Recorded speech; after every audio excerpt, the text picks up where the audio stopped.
There's nothing quite like finding the first egg from your chickens, or having your first litter of piglets, or seeing your field full of cover crops grow. However, much of the time, in fact, most of the time, farming is not always easy, it's not always fun, and in fact, sometimes it's just downright miserable.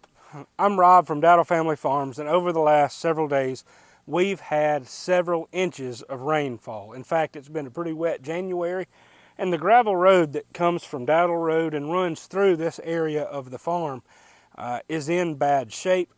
In fact, we've had so much rain and it's been so wet, and then we've used the road so much that even the gravel road has started to get into rough shape. So I got on the backhoe to go get some gravel to help work on the gravel road, and there was a flat tire on the rear tire. Now, the rear tires themselves are an absolute pain to fix. That tire itself probably weighs close to 200 pounds, 150 to 200 pounds. When you add the rim, you've easily got a 250-pound tire and rim, maybe even 300 pounds. So the first thing I'm going to do is move the backhoe to a concrete pad that's about 300 or 400 feet that direction. To do that without messing the tire, I'm going to turn the backhoe arm over to that right side of the backhoe. That'll take the pressure off this tire, and in fact, when I do that, you'll see that this tire doesn't even look flat. I can drive over there without running the tire, and everything should be okay. Now let me say, it's not advised to travel with a backhoe with the arms extended or swung off to the side. I have very little experience patching tires. I can plug a tire, I know how to patch a tire, although I've never done it. I can set a bead back on a tire and put the tire on the rim, but in terms of actually taking a 300-pound tire off the backhoe, fixing it and putting it back is beyond my area of expertise. We've replaced the front tires a lot, fixed them. They're not a real big deal to deal with. However, the rear tires are a hassle and it is a dread. So my plan today is to see if I can take care of this myself. I don't know if it's a valve stem, don't know if there's a hole in the tire, don't know if there's a slit in the tire. I have no idea what's happened. So I'm going to just kind of walk you through the process of me doing this. One of the things that I enjoy about farming is there's always something new to learn, even if it's messing with equipment and it's frustrating. Please understand, this is not a how-to video. This is not a, hey, farming is fun and exciting video. This is probably going to be a miserable experience, but I just thought I'd relay a little bit of the challenge of farming. All that to say, if you are going to have equipment though, the cost to fix very simple things sometimes can be so outrageously expensive, and they can take so long sometimes that it's cost prohibitive for you to be able to do it yourself if you're in the infancy stages of developing a farm. After inspecting the tire, the only thing that I found on it is that piece of wood wedged between the tire and the rim itself. It might be breaking the bead there. Once we get the air compressor here and put some pressure in it, we'll put a little bit of water and dish soap on the tire and see what kind of bubbles we get and where. So we put air in the tire. Now we're spraying the tire with some Dawn dish soap and water mixed together in this little squirt bottle, and if there's a leak or if air is coming out, you'll find it bubbling up. It doesn't look like we're finding it here or in the places that we thought, so now we're going to take a look inside the tire and see if we can find it there. So on the inside of the tire right there, there's that something coming off the bead. But you can see that once it's sprayed, it's blowing a little bitty bubble. We're going to take it to Rick's shop where we have a better air compressor and other tools to fix it. For those of you who don't know, this is Rick. He is a neighbor, friend, always helping out. So we've got the backhoe now at Rick's shop, and we're taking the tires off with an impact wrench. Incidentally, this is a battery-powered impact wrench that has a good bit of power. It makes doing these tires so much easier. The backhoe is just to the right, but we had to circle around the shop to get the tire in here. And now we're just letting the little bit of pressure that was still in the tire out. You can see that little valve stem just unscrews there and it comes on out. Now we're trying to use this bead breaker for smaller tires, and it did not work. We're just trying to break the bead on the tire where the tire gets up against the rim and trying to remove that trash. We couldn't break the bead with that tool that Rick was using, so now we're just using a pry bar to pry underneath there and to use a pair of pliers or tools to do whatever we can to pull that trash out.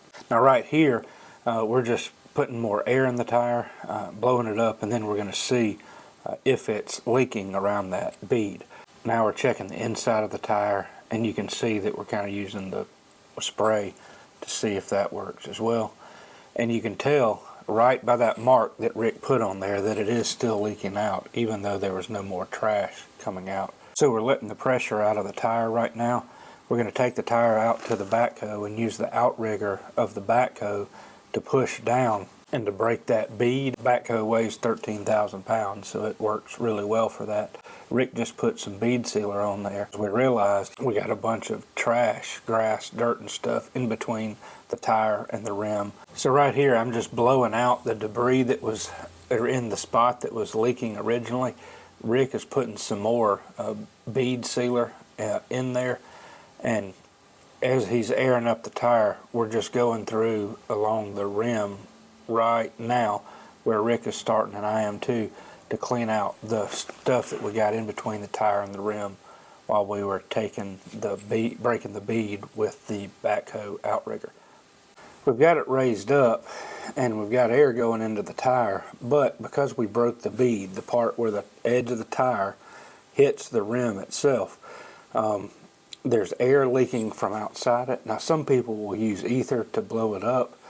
That's not a real bright idea in my mind, especially with these much larger tires. So we're using this 2-inch wide ratchet strap. It's a heavy duty strap, and we got the bead set right there. I wish we'd gotten this on camera, but there was a spot leaking around the edges of the tires before the bead was actually set real well, and then once we got about 25 or 30 pounds of pressure in the tire pushed against the rim solidly, and we didn't have any more issues with the tire leaking. So we're fairly confident that this tire is not going to leak. We're double checking the rim again one more time to make sure that there are no bubbles, no leaks around that edge of the rim. It looks like everything's going well. So now we're rolling the tire back out to the backhoe. We thought we'd have to use that rod to lift the tire up, but I did not think that it would work. Rick just lowered the backhoe. I pushed the tire against it, and the hub caught the edge of the rim of the tire, and I was able to just push it on while Rick continued to lift the backhoe. It worked really, really well, much easier than I would have thought that it would have. So the backhoe is fixed. We got it back here at the farm now.